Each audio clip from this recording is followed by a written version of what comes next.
Bonjour Ecclesia! On est vraiment très heureux de vous retrouver en ce lendemain de Noël et on espère que vous avez passé de très bons moments avec vos proches. Yes, et ce matin, on veut juste faire comme d'habitude. On va prendre ce temps pour louer Dieu, on va prendre ce temps pour écouter la parole.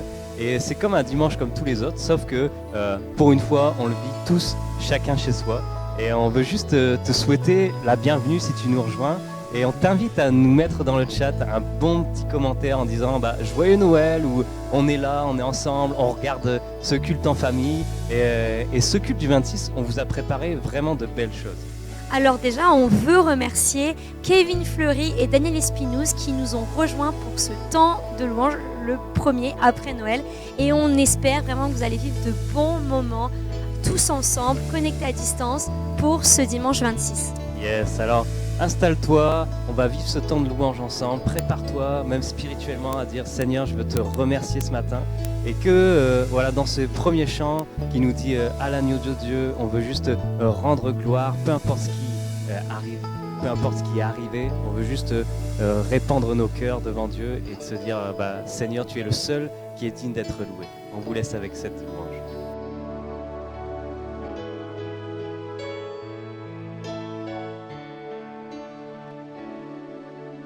À l'agneau de Dieu qui est assis dans les cieux, soit honneur et gloire, il remporta la victoire. Que tout genou fléchisse devant le grand roi, que de nos cœurs jaillisse Alléluia. Chef de notre foi, du péché tu pris le poids, attaché au bois de la croix tu triomphes. Tu nous as délivrés de toutes nos chaînes et nos cœurs achetés. C'est écrit, je t'aime, que les nations célèbrent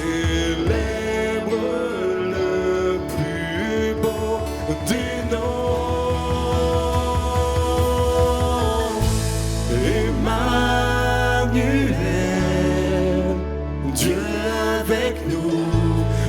trésor du ciel, tu vis en nous, reçois l'hommage et la louange de nos cœurs.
Tu demeures pour toujours, fort à chaque instant, éternellement. Quand nous traversons tempêtes et chagrins, nous persévérons, tu es notre soutien. Nous allons briller, oui nous allons briller pour toi. Laissons-le passer, laissons-le passer, il ne nous définit plus. Tout est oublié, tout est nouveau en Jésus. Notre Dieu, tu es Dieu, éternellement. Tu demeures pour toujours, fort à chaque instant, éternellement. Notre Dieu, tu es Dieu, éternellement. Tu demeures pour toujours, fort à chaque instant, éternellement. Notre Dieu,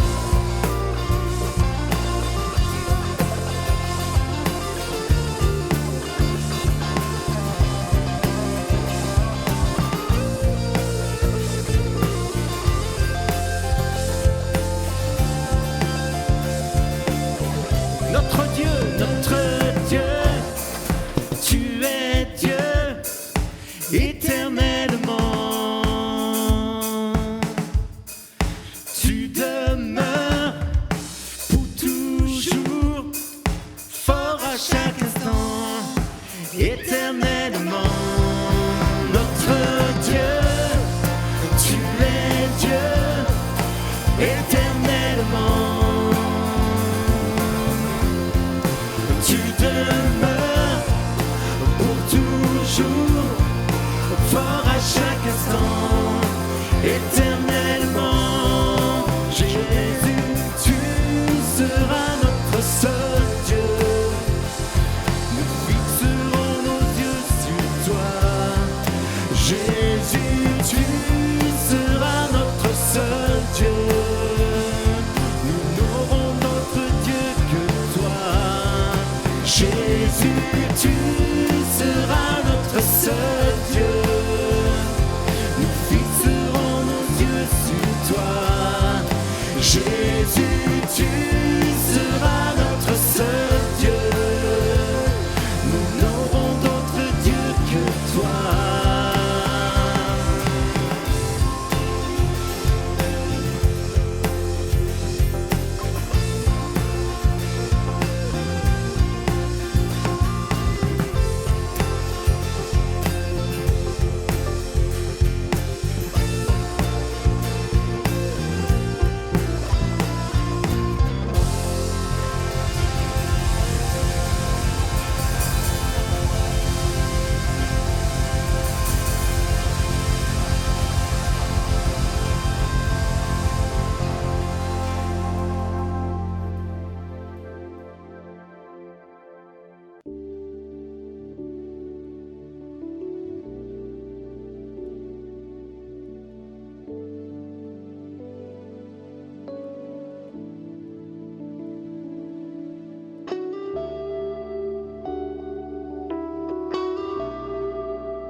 Père, je viens devant toi humblement. Mon cœur veut te louer. Père, je t'aime car tu m'as racheté. Mon cœur veut t'adorer. Conduis-moi dans ta présence, guide-moi vers Je voudrais voir ta face, oh Dieu, être près de toi.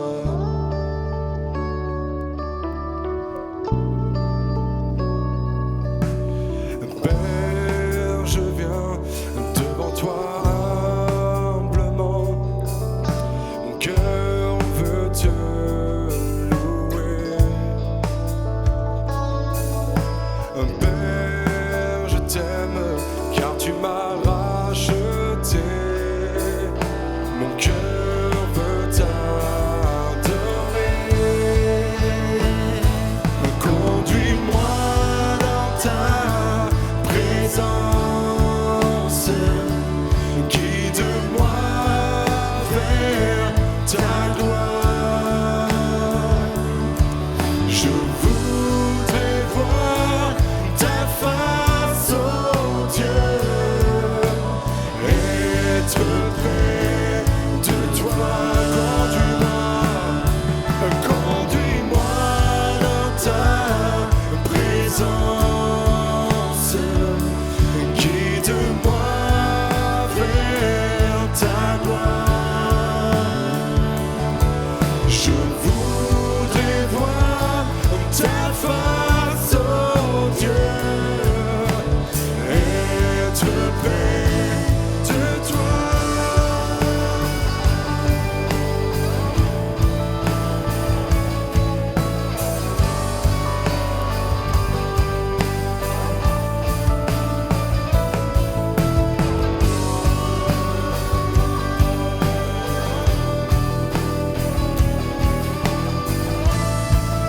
Être près de toi,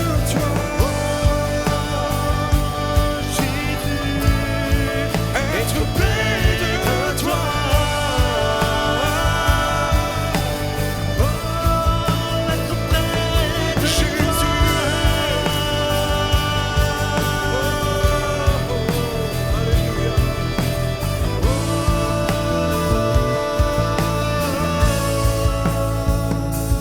Conduis-moi dans ta présence.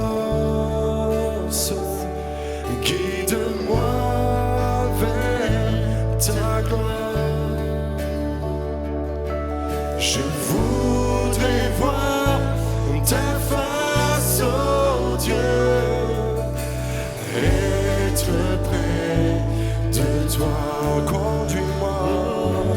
Conduis-moi dans ta présence. Guide-moi vers ta gloire. Je voudrais voir ta face, oh Dieu, être près de toi, être près de toi, être près de toi, être près de toi.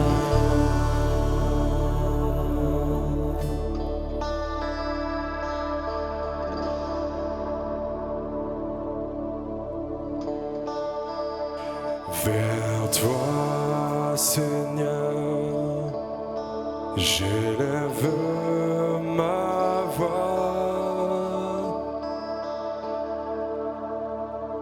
pour t'adorer, mon Sauveur, mon Roi. Reçois, Seigneur, comme un doux parfum,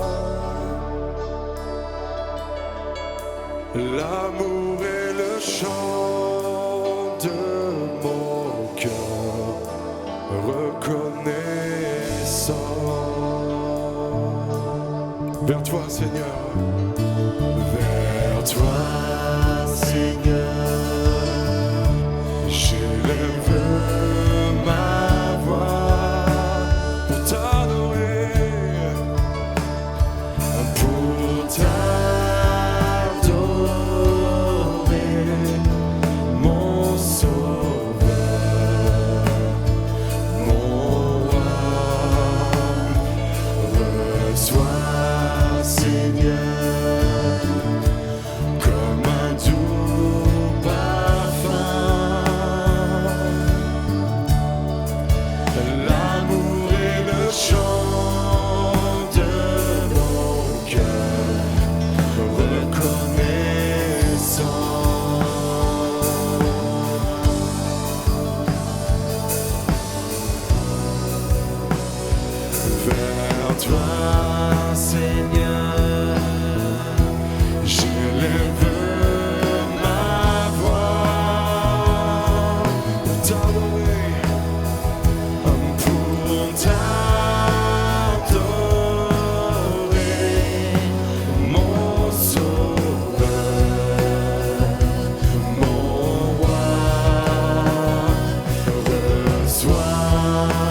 Alors entends mon cœur, peuple de Dieu, chante-le. Alors entends mon cœur, mon esprit qui te loue. Entends le chant d'amour d'un enfant racheté. Je prendrai mes faibles mots pour te dire quel Dieu merveilleux tu es. Et je ne pourrai pas te dire combien je t'aime. Alors entends mon cœur. Alors entends mon cœur. Alors entends mon cœur. Esprits qui te louent, entends le chant d'amour, de tout est racheté. Nous vendrons nos faibles mots pour te dire quel Dieu merveilleux tu es, et nous ne pourrons pas te dire tout notre amour. Alors entends nos cœurs, mais nous ne pourrons pas te dire tout notre amour. Alors entends nos cœurs. Nous ne pourrons pas te dire tout notre amour. Alors entends mon cœur.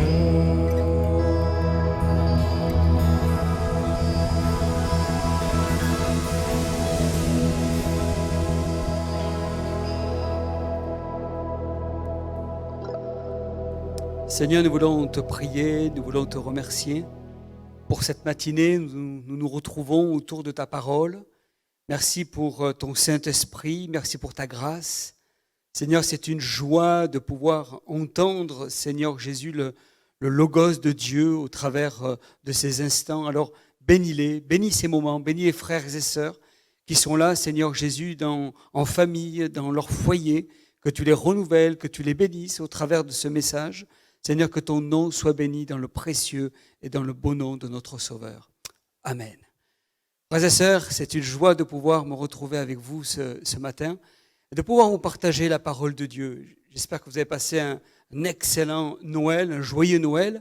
Et justement, en parlant de joyeux Noël, je me suis posé la question, joyeux Noël ou joyeux Jésus? Pourquoi? Parce que ça va être le sujet, en fait, finalement, de ce matin. Noël vient de se terminer. On l'a fêté hier, c'était un moment peut-être extraordinaire pour vous autour d'un bon repas avec la famille, avec les amis. Et c'est vrai que c'est l'un des événements les plus importants avec Pâques. Et quand on regarde ces deux moments forts de l'année, où Jésus est en toile de fond pour le cœur de l'homme, eh bien, il était intéressant de s'y arrêter, de regarder un petit peu ce que voulait dire réellement Noël. Ésaïe, dans son livre 750 ans avant la venue du Messie, il dit ceci au chapitre 9, verset 5, « Car un enfant nous est né et un fils nous est donné. » Et j'aime bien le « nous », il nous est donné. Il nous est donné à nous, à toi, à moi, à tous ceux qui nous entourent. Et sa naissance est fait unique, un bouleversement pour l'humanité. Il faut savoir une chose, c'est que jamais une naissance n'aura fait autant de bruit. Et pourtant, il n'y avait pas les médias à l'époque, il n'y avait pas Facebook, il n'y avait pas Internet, il n'y avait pas la télévision, il n'y avait pas les journaux de 13h, de 20h. Et pourtant, la naissance de Jésus, comme la résurrection, a été un cataclysme pour l'humanité. Jésus est un phénomène qui dépasse l'entendement des hommes.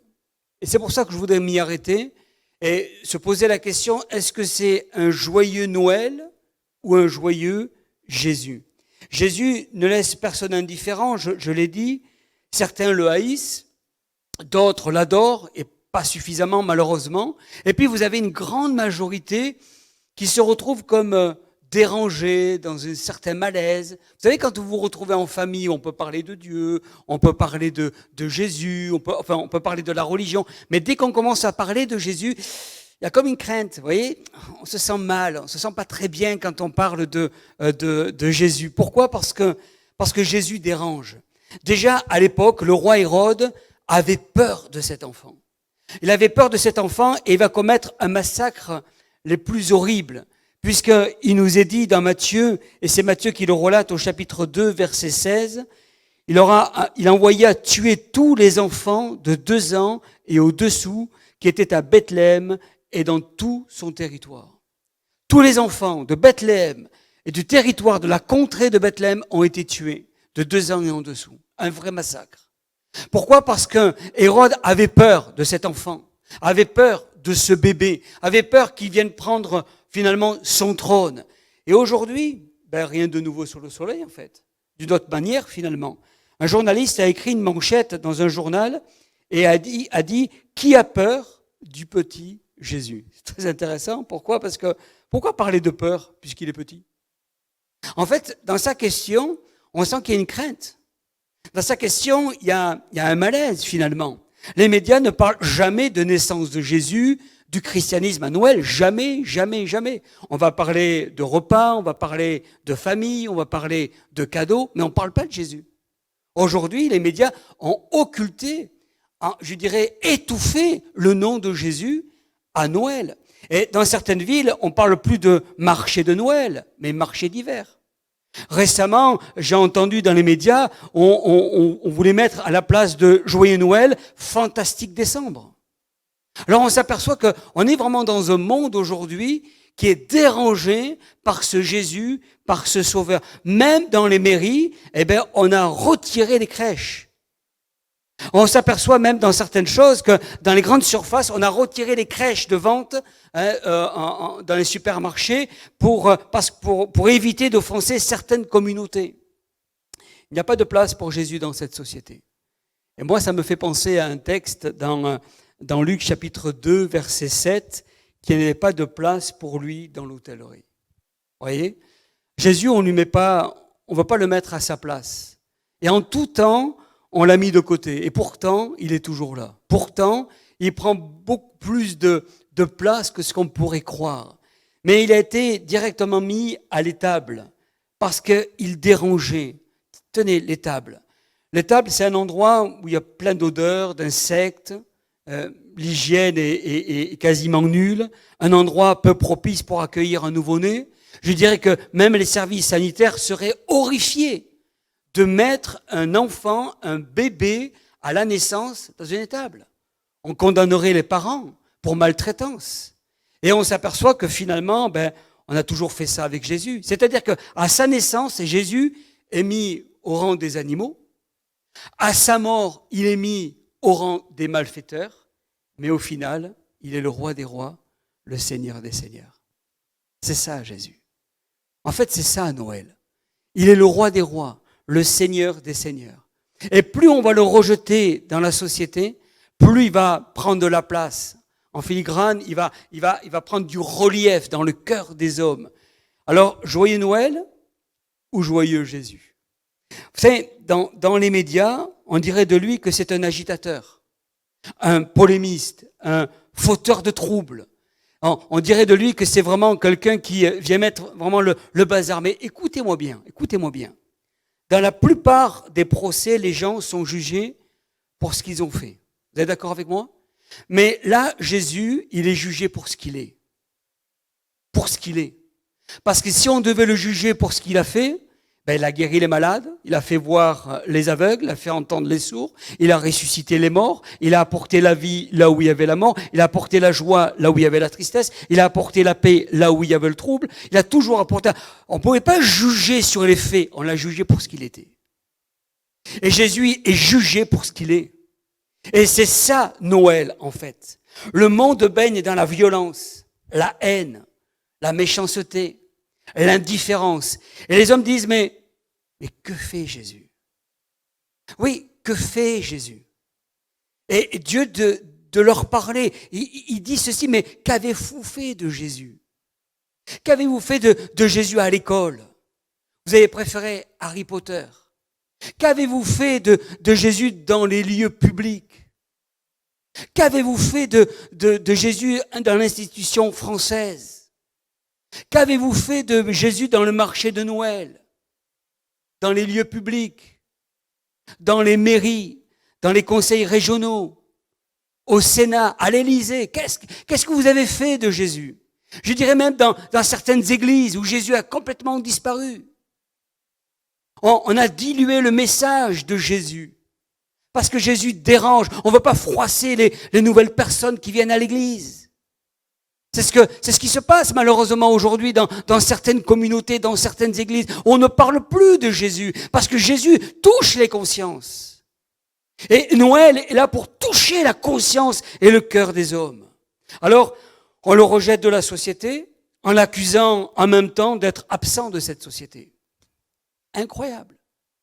Et c'est ce qui se passe malheureusement dans le monde.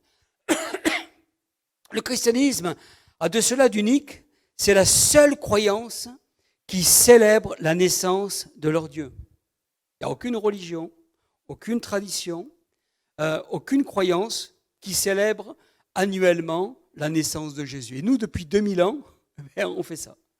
On reconnaît finalement que c'est plus qu'un homme, c'est le Messie. C'est plus qu'un Dieu, c'est Dieu. Et c'est ça qui est formidable. Mieux, c'est la seule croyance qui n'a pas peur d'afficher la mort de Jésus. Dans d'autres religions, on dirait, mais il faut se taire, parce que si notre Dieu est mort, c'est terminé, on va être mort nous aussi. Non, nous on va crier haut et fort, Jésus est mort à la croix. Et Paul va le revendiquer dans 1 Corinthiens, chapitre 1er, verset 18, car la prédication de la croix est une folie pour ceux qui périssent, mais pour nous qui sommes sauvés, elle était la puissance de Dieu. Oui, nous revendiquons la mort de Jésus. Pourquoi on revendique la mort de Jésus? Parce que Jésus est ressuscité des morts. Pourquoi? Parce qu'il est dit, et parce que le christianisme a de cela d'unique, c'est que c'est la seule croyance qui célèbre aussi la résurrection de Jésus depuis 2000 ans. On parle de la naissance, et on parle de sa mort, et on parle de sa résurrection. Voilà ce que c'est Noël et Pâques. Car pour nous, ce n'est pas la fin, mais le début d'une grande histoire, finalement, la naissance. Ce n'est pas une défaite, mais la victoire sur Satan.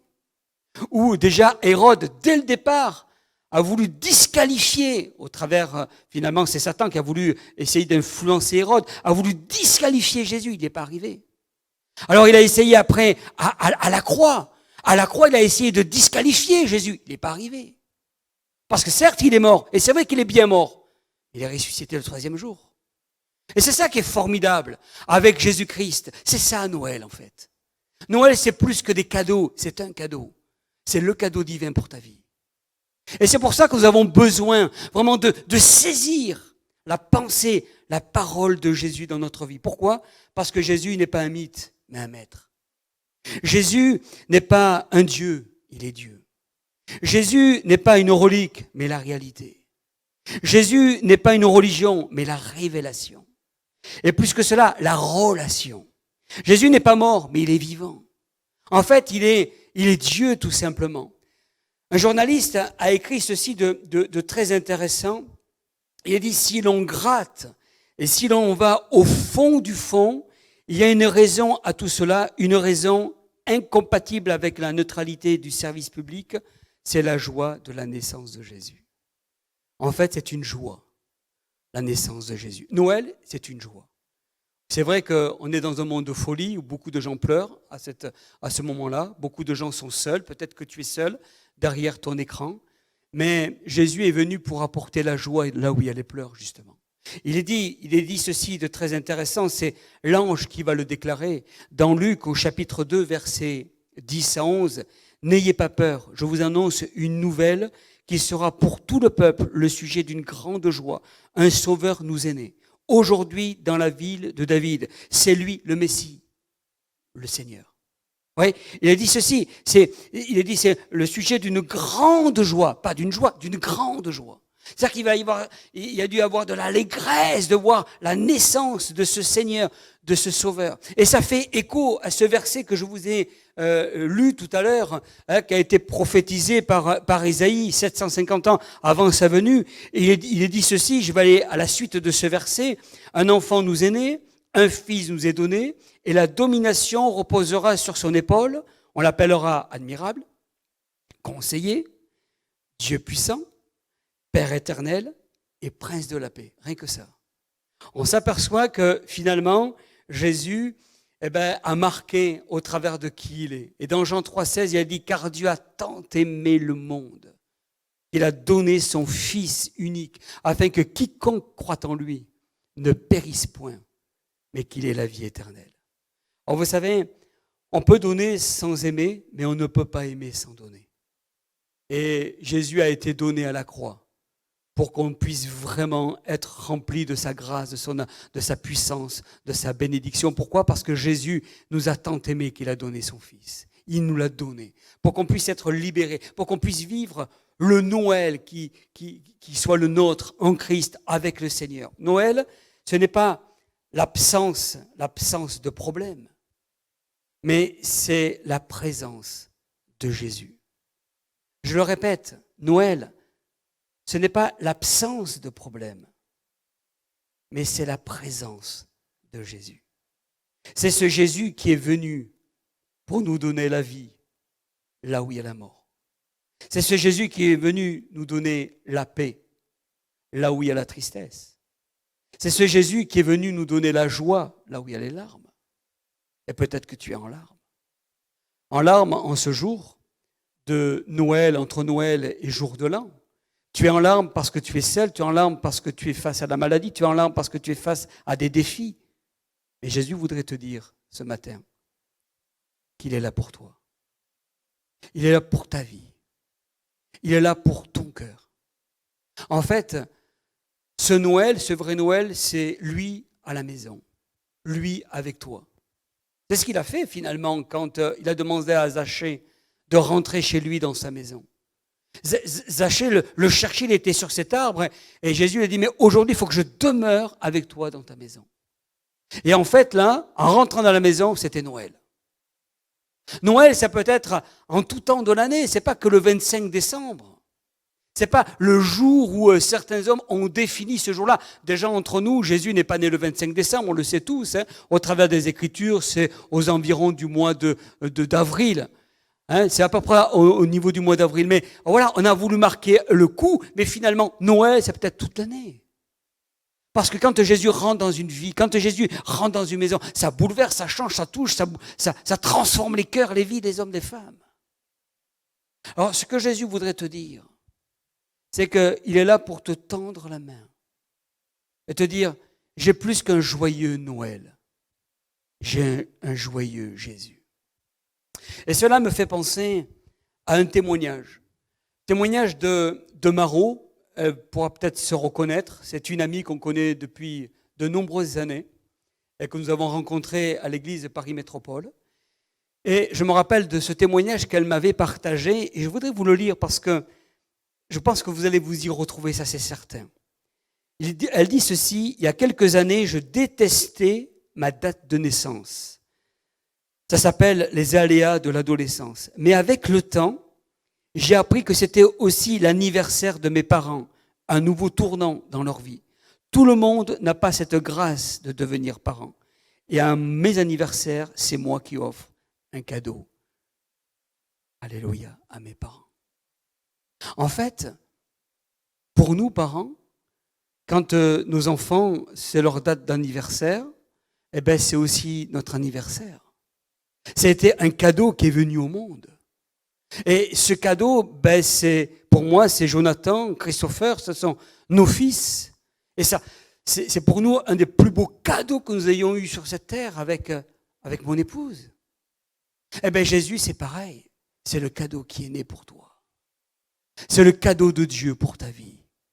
C'est le cadeau divin pour ton existence.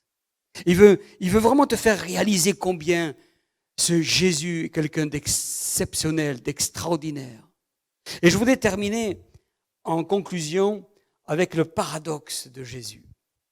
Vous savez, Jésus, il est né dans une étable, on l'a vu tout à l'heure, tout petit bébé, humainement petit bébé, mais divinement Père éternel. On l'a lu tout à l'heure, au travers d'Ésaïe chapitre 9. Humainement dépendant, mais divinement tout-puissant. Humainement dans le monde de ténèbres, mais divinement la lumière. Humainement, il avait faim, puisqu'il était bébé, elle devait lui donner le sein, sa maman. Humainement, il avait faim, mais divinement le pain de vie. Puis, humainement encore sans parole, parce qu'il était bébé, mais divinement la parole. Voilà ce que Jésus, voilà ce joyeux Noël que je te propose en ce jour exceptionnel du 26 décembre. Que Dieu te touche, que Dieu t'impacte, que Dieu te fortifie, que Dieu te relève et que Dieu te fasse réaliser qu'un des plus beaux cadeaux est venu au monde pour toi. Et pour terminer, je dirais que la vie sans Jésus est une vie sans espoir, mais la vie avec Jésus est un espoir sans fin. Je voudrais le répéter parce que je crois qu'au travers de cette phrase, il y a quelque chose de puissant, de très profond qui pourrait t'amener à aller beaucoup plus loin avec lui. La vie sans Jésus est une fin sans espoir, mais la vie avec Jésus est un espoir sans fin. Cet espoir, tu l'as aujourd'hui, au travers de cette personne de Jésus. Non, tu n'es pas seul. Peut-être que tu t'es retrouvé seul, c'est vrai, à la maison le 25, mais tu t'en es pas aperçu. Jésus est avec toi. Jésus est pour toi. Jésus, il est ce cadeau qui est descendu du ciel. Et comme je le disais au travers de ce verset qui est tellement puissant, un enfant nous est né, un fils nous est donné, et la domination reposera sur son épaule. On l'appellera admirable, conseiller, Dieu puissant, Père éternel et Prince de la paix. Et c'est pour cela que c'est un Jésus, c'est un espoir sans fin dans ta vie, dans ton cœur. Alléluia. Tu permets qu'on courbe nos fronts quelques instants ensemble. Là, toi qui es devant ton ordinateur, là qui te retrouve, au travers de cette prédication, tu as réalisé un petit peu qui est Jésus. Et c'est vrai qu'on a affaire à beaucoup de chrétiens, beaucoup de personnes qui sont des lecteurs aguerris de la parole de Dieu.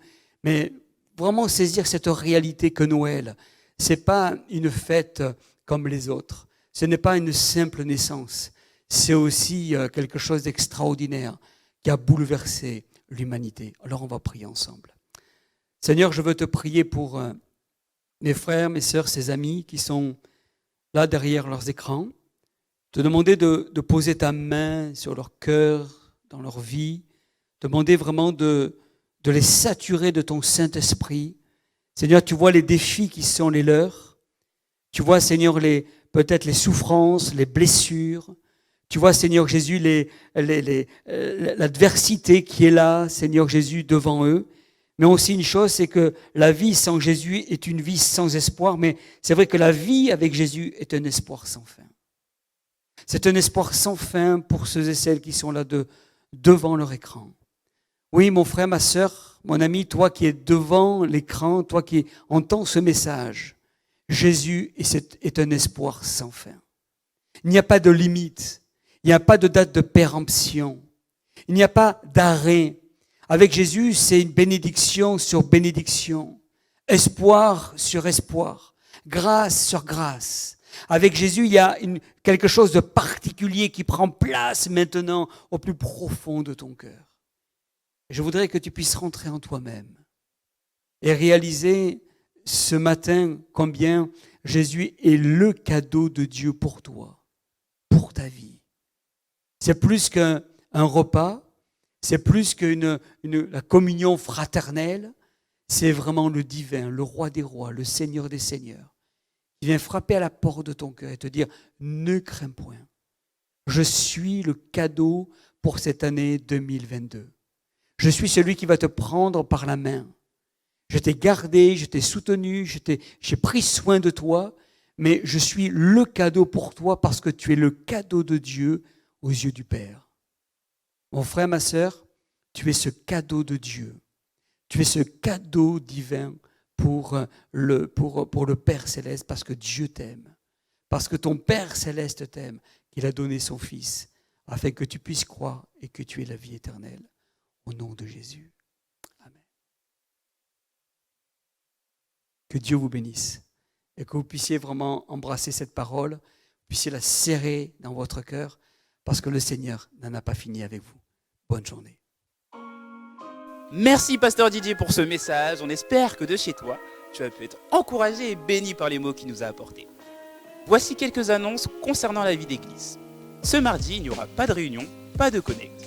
Mais ne t'inquiète pas, on se retrouve ce dimanche 2 janvier pour notre célébration. Cette célébration qui va nous permettre de bien débuter l'année.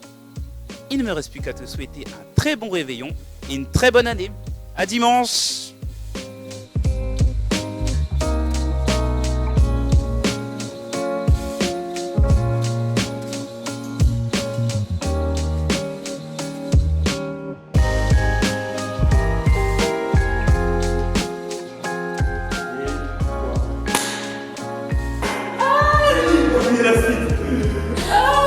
Quelques annonces. Vas-y, continue. Bouge pas. J'ai réussi.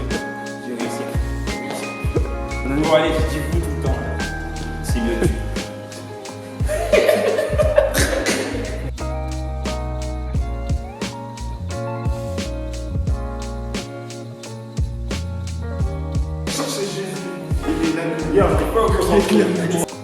Rapproche-toi encore.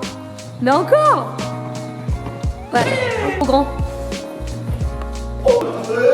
La team. Attends. Madame, c'est tombé. Ça, c'est dans le métier, ça. Je vais réussir.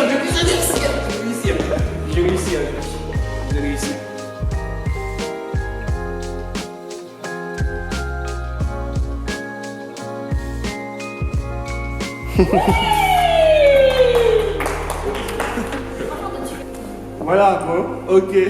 Bye bye. Non mais...